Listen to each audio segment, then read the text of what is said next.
KBS 대전 생생뉴스. 여러분 안녕하십니까. 10월 31일 목요일 KBS 대전 생생뉴스 방석준입니다. 10월의 마지막 날인 오늘은 주로 미국에서 기괴한 복장과 분장으로 즐기는 축제인 할로윈 데이입니다. 오늘은 죽은 사람의 영혼이 돌아온다고 여기는 켈트 문화에서 유래했답니다. 어린이들은 유령이나 마녀로 분장하고 잭 오랜턴이라는 이름의 호박 등을 켜놓은 집에 찾아가 사탕을 받는 풍습이 있습니다. 오늘은 또 1980년대 초 대중가요 가사에서 나온 10월의 마지막 밤으로 50, 60대들에게는 젊은 시절의 추억이 서린 날이기도 합니다. 친한 사람들끼리 저녁 모임을 가지며 회포를 풀기도 합니다. 요즘 가로수 등을 보면 가을의 정취를 물씬 풍기고 있습니다. 오늘 하루 잠시라도 짬을 내 주변의 단풍 명소를 찾아 2019년 10월의 어느 멋진 날을 만들어 보시기 바랍니다. KBS 대전 생생뉴스, 먼저 이 시각 헤드라인 뉴스입니다. 대전과 세종, 충남 지역은 오늘 중국에서 날아온 황사의 영향으로 미세먼지가 종일 나쁨 수준을 보이겠습니다.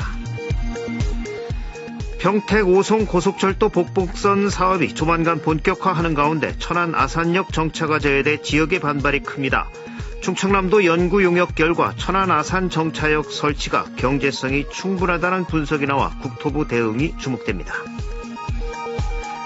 최근 대전에서 잇따라 발생한 학교 폭력에 대해 교육청과 경찰의 대처가 허술했다는 지적이 잇따라 나오면서 각 기관마다 대책을 내놓고 있습니다.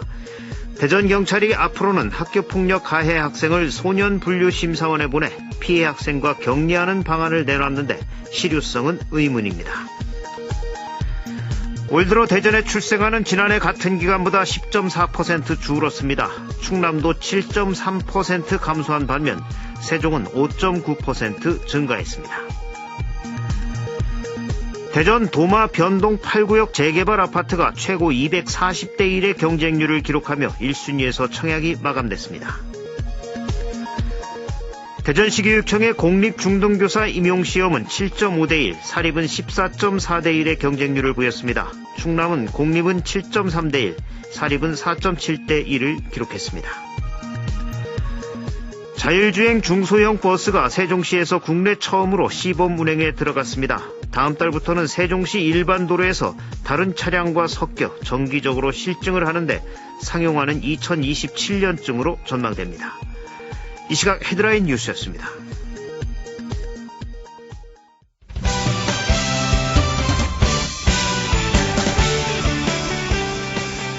뉴스브리핑 순서입니다. KBS 대전 보도국의 이수복 기자 나와 있습니다. 이 기자 안녕하세요. 네, 안녕하십니까. 이 기자, 세종시에서 국내 처음으로 자율주행 버스가 시범 운행에 들어갔다고 하죠. 네, 지난 29일이죠. 국토교통부와 세종시가 시민과 일부 기자들을 대상으로 자율주행 버스 시험 운행 체험 행사를 열었습니다. 해당 체험엔 그 마을버스로 사용되는 15인승 미니버스가 도입됐고요. 이 차량은 맑은 날씨와 적절한 교통량이 유지되는 안정적인 환경에서 자율주행이 가능하지만 일부 복잡한 구간에서는 운전자가 필요한 수준인 레벨 3, 레벨 3 수준의 자율주행을 할 수 있도록 설계됐습니다. 네. 이 자율주행 미니버스는 그 세종시 정부 세종 컨벤션 센터에서 출발해서 4km 구간을 평균 시속 40km로 운행했습니다. 이 자율주행 버스에 탑승 체험에 나선 시민들은 반응은 어땠나요? 네, 일단 차량이 차선을 자동으로 이제 바꾸거나 가속 혹은 감속을 할 때 부자연스러운 느낌이 별로 없었다고 하는 좀 좋은 의견도 있었고요. 다만 위험 상황에서는 운전자가 계속 관여를 해야 하고 긴장을 풀지 못하고 상황을 쭉 지켜봐야 하기 때문에 좀 불안했다는 의견도 있었습니다. 이에 국토부는 다음 달부터 세종 시내 9.8km 구간에서 2대의 자율주행 버스를 주 2에서 3회 시험 운행을 진행하고 내년엔 18km, 후년엔 BRT 노선을 포함한 37km 구간 등으로 점차 확대하는 한편 2021년까지는 차량이 웬만한 환경에선 스스로 안전하게 운행할 수 있어서 운전자가 이제 필요가 없어지게 되는 레벨 4, 레벨 4 수준으로 차량 8대가 주 20회 운행을 할 수 있게끔 한다는 계획입니다.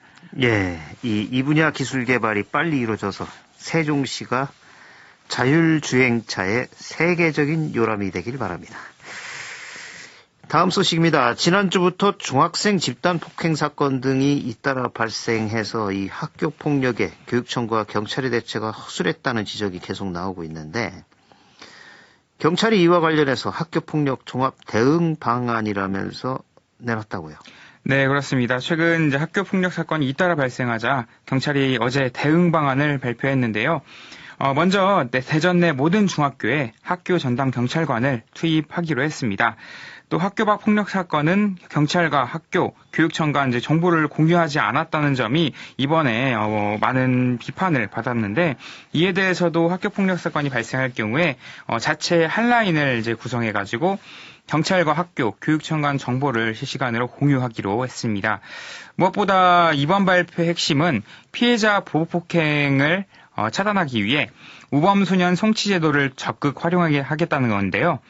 보호폭행 및 재범 우려가 있는 10살 이상 소년에 대해 긴급 동행영장을 신청하고 법원의 판단을 통해 4주에서 8주 동안 소년분류심사원에 보내겠다는 겁니다.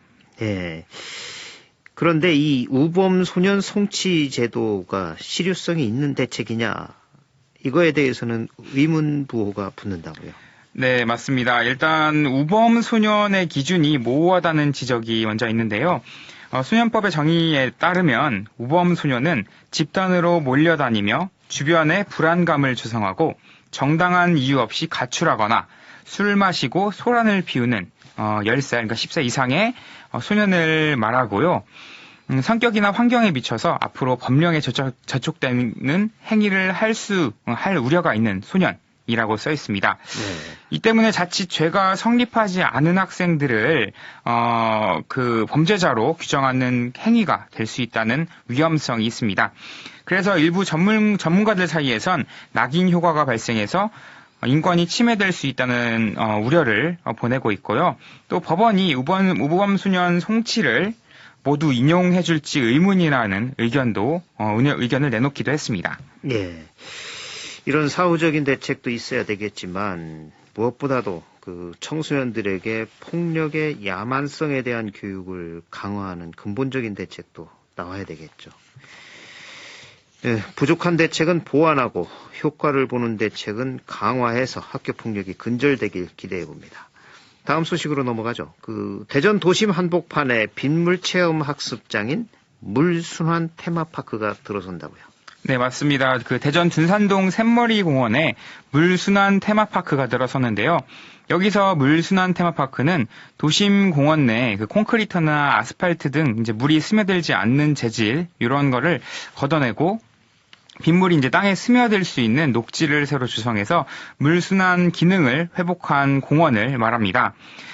대전시는 잔디광장 옆으로 빗물이 지하로 스며들 수 있도록 자갈과 모래 등을 깐 빗물 정원으로 꾸미고 빗물로 돌아가는 물레방아와 작두 펌프 등을 설치해서 이른바 도심 속 친환경 랜드마크로 만들 계획입니다. 총 250억 원의 예산이 투입되고요. 이번 사업은 이제 환경부 설계 승인이 끝나면 내년 4월쯤 착공해가지고 2021년 9월에 모습을 드러낼 전망입니다. 예, 대전 도심에 새로운 명물이 생기는군요. 밤사이 사건 사고 있었나요? 네, 어제 저녁 7시 30분쯤 금산군 금산읍의 한 3층짜리 연립주택 2층에서 불이 나 주택 46.2제곱미터와 가재도구를 태우고 1,100만 원의 재산 피해를 낸 뒤 20분 만에 꺼졌습니다. 이 불로 주민 2명이 대피했고 다행히 다친 사람은 없었습니다. 경찰과 소방당국은 거실에서 불이 시작된 것으로 보고 정확한 화재 원인을 조사하고 있습니다. 예, 각종 화기 사용이 느는 계절입니다. 불조심할 때가 됐습니다. 뉴스브리핑 이수복 기자였습니다. 수고하셨습니다. 네, 감사합니다. 오늘의 생생정보입니다. 충청남도는 오늘부터 다음 달 11일까지 민방위 기본 소양을 갖춘 강사 75명을 공개 모집합니다. 민방위 제도와 포괄 안보를 포함한 기본교육 강사 25명, 화생방 강사 20명, 응급처치 15명, 생활안전 15명 등입니다. 충청남도는 오늘과 내일 롯데 부여리조트에서 제5회 환황해 포럼을 개최합니다. 환황해 인류 공생을 위한 우리 모두의 공간이란 주제로 열립니다. 카이스트가 오늘부터 이틀간 오픈 카이스트 행사를 열고 연구 현장을 일반에 공개합니다. 기계공학과와 항공우주공학과 등 16개 학과와 인공위성 연구소 등 3개 연구센터가 참여하는 이번 행사에서는 연구실 투어와 연구 성과 체험, 원자력 관련 특별 강연 등 56개 프로그램이 진행됩니다. 홍성 명동상가 상인회는 오늘 할로윈 데이를 맞아 해피 할로윈 퍼포먼스 데이 행사를 개최합니다. 고객과 상인들이 모두 함께 참여하는 이벤트로 사탕과 풍선을 나눠주고 초중고학생 약 20명이 함께 참여해 좀비 퍼포먼스와 좀비 플래시몹을 선보입니다. 한국광역문화재단 연합회가 오늘 천안 갤러리아 아트홀 G에서 지역문화정책 포럼을 지역문화 재정 확충과 선순환적 생태계 조성이란 주제로 개최합니다. 가속화된 정부 문화 예산의 지방 이양 흐름에서 지역 문화 재정을 확충하고 기초예술 창작 환경의 선순환적 생태계를 조성하기 위한 방안을 모색하는 자리입니다. 이응로 미술관은 오늘 오후 1시 대전 시립미술관 강당에서 산수, 억압된 자연, 전시연계 국제학술 행사를 개최합니다. 이응로의 작품 세계에서 드러나는 산수에 대한 연구 결과를 공유함과 동시에 산수화의 현대적 해석으로 회화 안에 구현되는 동서양의 시점을 비교해봅니다. 청소년 예술치유 발표회 무용대용 공연이 오늘 오후 7시 30분 대전 드림아트홀에서 열립니다. 북연주, 치어업 댄스, 랩, 진도 북춤, 합창, 사물놀이 등을 선보입니다. 이응로의 군상이 윤희상의 음악을 만나 춤이 됩니다. 대전시립무용단 황재섭 예술감독의 첫 번째 대전 예술 브랜드 프로젝트 군상이 오늘부터 내일까지 오후 7시 30분에 대전 예술의 전당 아트홀에서 공연됩니다. 날씨입니다. 대전과 세종 충남 지역은 오늘 맑은 가운데 내륙을 중심으로 온도가 영하권으로 떨어져 설이나 얼음 오는 곳이 있겠고 낮과 밤의 기온차가 15도 안팎으로 커 건강에 주의하셔야겠습니다. 오늘 낮 최고 기온은 세종 22도, 대전과 천안 21도 등 20도에서 22도로 예상됩니다. 또 중국에서 날아온 황사의 영향으로 대전과 세종, 충남 모두 미세먼지가 종일 나쁨 수준을 보이겠습니다. 내일도 맑은 가운데 아침 최저 기온은 6에서 11도, 낮 최고 기온은 18도에서 21도에 머물겠습니다. 지금까지 생생정보였습니다.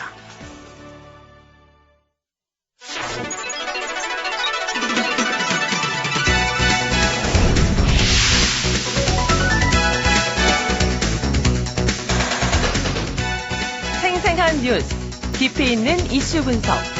여러분은 지금 방석준 앵커와 함께하는 KBS 대전 생생뉴스를 듣고 계십니다. 정부가 세계무역기구, 즉 WTO 협상에서 개발도상국 지위를 포기하기로 결정한 가운데 농민들이 반발이 거세지고 있습니다. 농민들은 개발도상국 지위를 포기하면 관세나 보조금 혜택이 축소돼 농업 부분에 타격이 분명하다며 농업 보호 대책이 필요하다고 주장하고 있습니다. 오늘 생생 인터뷰에서는 WTO 개발도상국 지위 포기와 관련해 충남 농어업회의소 박의열 회장과 말씀 나눠보겠습니다. 박의열 회장님 안녕하십니까? 예, 안녕하세요. 네, 이 본격적인 인터뷰에 앞서서 이 충남 농어업회의소 이게 어떤 기구인지 좀 소개를 해주시죠. 예, 우리 충청남도에는 농업 관련 단체가 약 50여 개 단체가 있습니다. 예. 이 50여 개 단체를 농업회의소라는 기구로 묶어서 우리 한 목소리를 내기 위해서 결성한 단체라고 말씀드리고 싶습니다. 더 간단하게 말씀드리면 상공인들의 권익을 대변하는 상공회의소가 있지 않습니까? 예, 예. 그래서 농업인들에게 권익을 대변할 수 있게끔 농업회의소를 창립을 했다는 말씀을 드리겠습니다. 예, 이게 언제 창립이 된 거죠?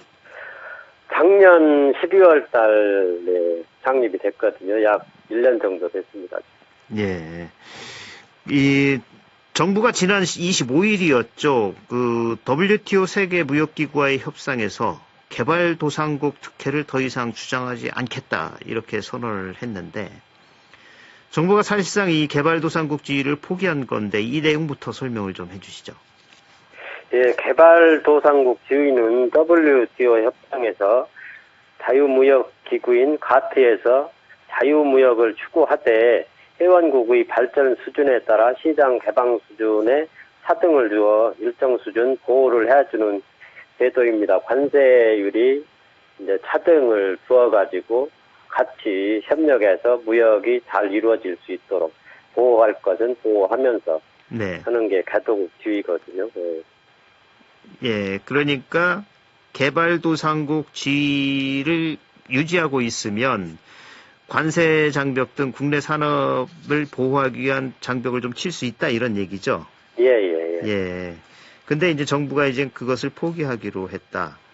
정부가 포기한 이유는 어디에 있다고 보십니까? 저희들이 볼 때는 이제 공산품을 우리나라가 이제 수출 위주로 이제 산업화가 돼 있잖아요. 예. 그래서 공산품을 수출하기 위해서 우리 농업을 희생시키는 것이 아닌가 그렇게 생각을 하고 있습니다. 지금까지도 우리 농업은 계속 희생을 강요당하고 왔거든요.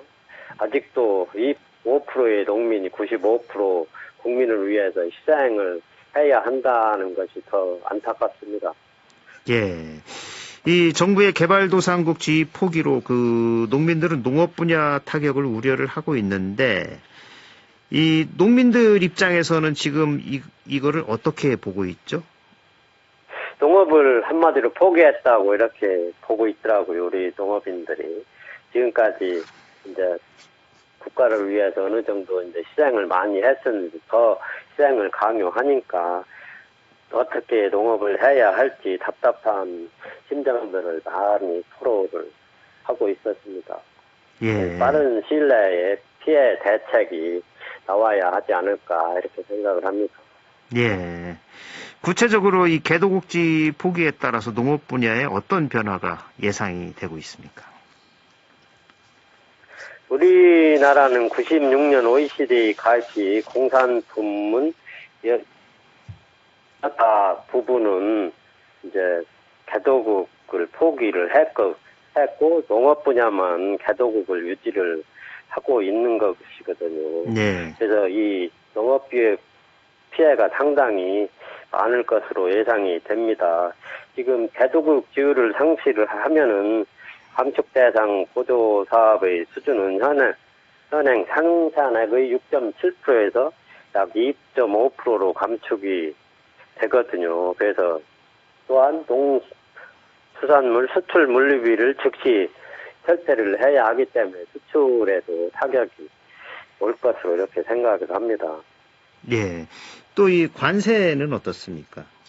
관세는 지금 쌀 같은 경우는 이제 현행 513%인데 네. 일반으로 가면은 173%로 상당히 낮아지거든요. 그래서 이제 민간 품목으로 이제 지정을 하면은 393% 정도로 유지를 할 수가 있는데 네. 수입 물량 쿼터를 4% 정도를 또 내줘야 하는 부담감이 있어요. 그래서 이러지도 저러지도 못하는 상황이 올 수가 있을 것 같습니다.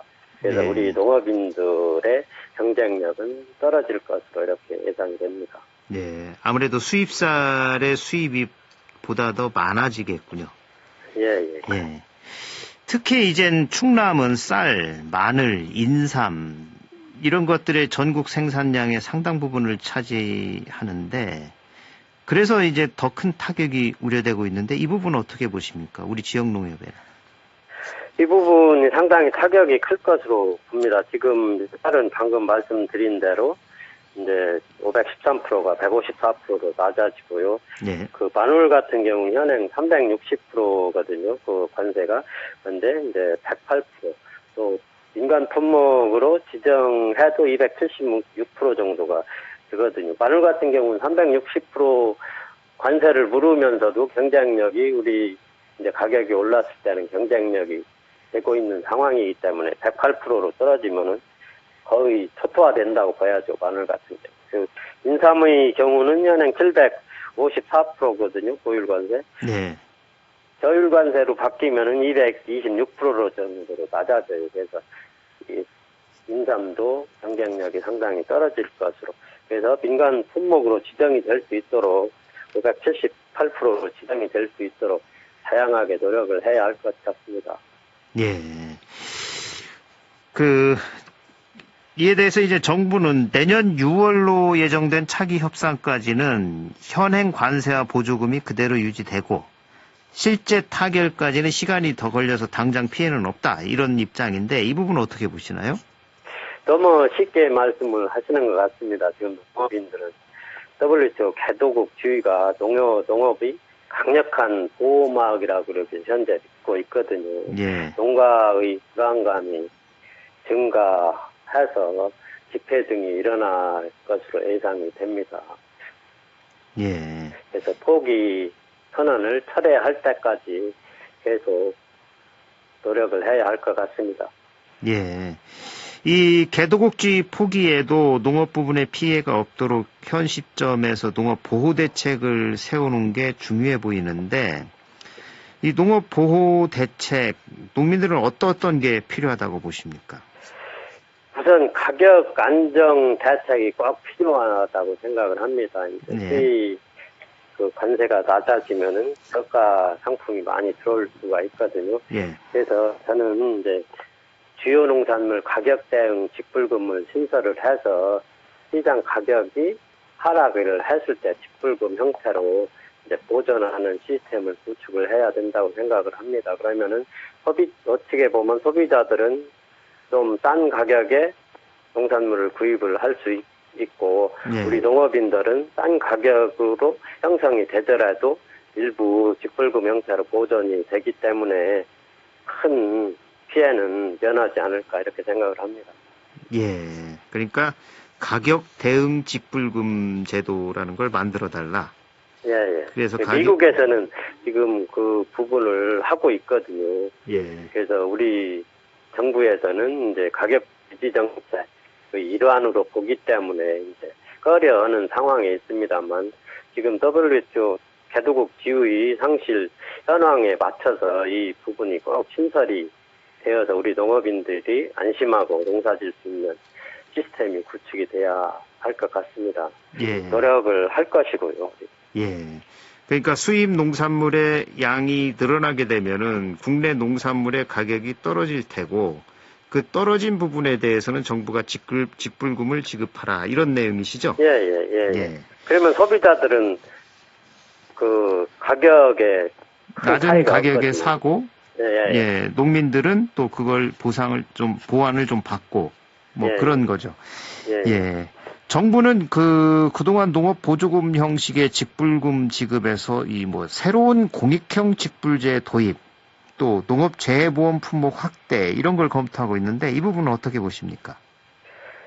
공익형 직불금은 지금 소농과 대농의 이제 차이를 좀 더 좁히자는 뜻으로 이렇게 추진하는 직불금이거든요. 지금 현재 고정 직불금하고 쌀 변동 직불금, 밭 직불금을 통합해서 서로 좀 균등하게 가겠다라는 이런 취지의 공익형 직불제예요.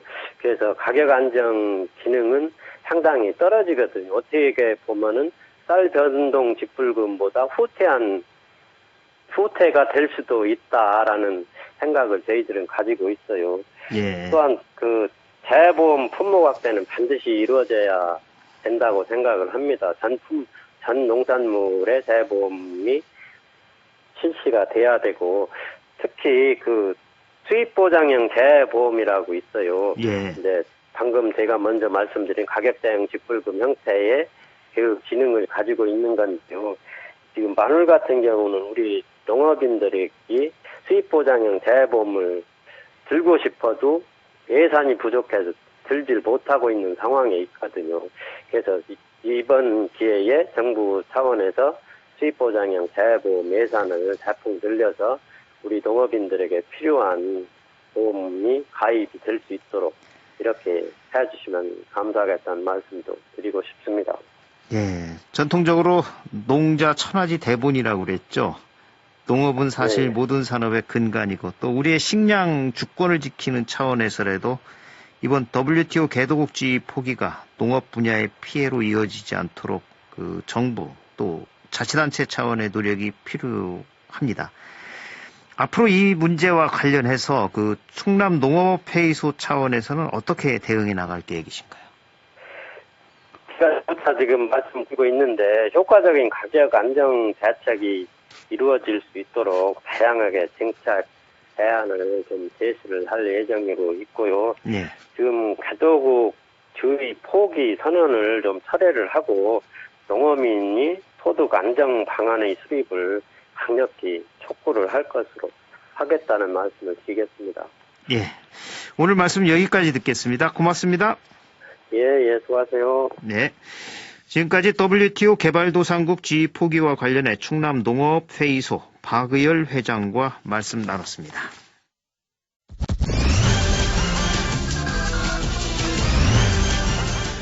주간 브리핑입니다. 대전일보는 대전 4차 산업 선도도시 무색, 충청투데이는 과학도시 대전 다 옛말 됐다 란 제목들을 각각 달고 4차 산업혁명 특별시를 표방하는 대전시가 4차 산업과 관련된 전국 단위 공모사업에 연이어 고배를 마시고 있다고 보도했습니다.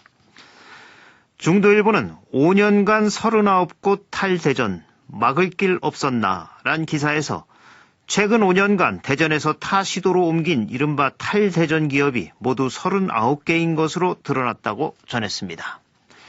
금강일보는 지역 청년들 입시제도 폐해 논하다란 타이틀로 지역 청년들이 불공정하다는 수시도, 그나마 공정하다는 정시도, 지금대로라면 교육이 나가야 할 시대적 흐름과는 거리가 먼 한계 지점이 뚜렷하다는 의견을 내놨다고 전했습니다.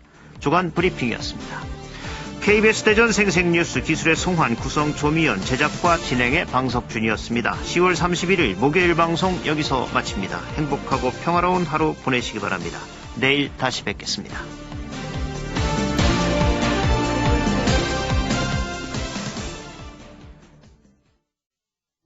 최근 아프리카 돼지열병이 경기 북부를 중심으로 확산되고 있습니다. 아프리카 돼지열병은 돼지와 멧돼지에 감염 시 발열이나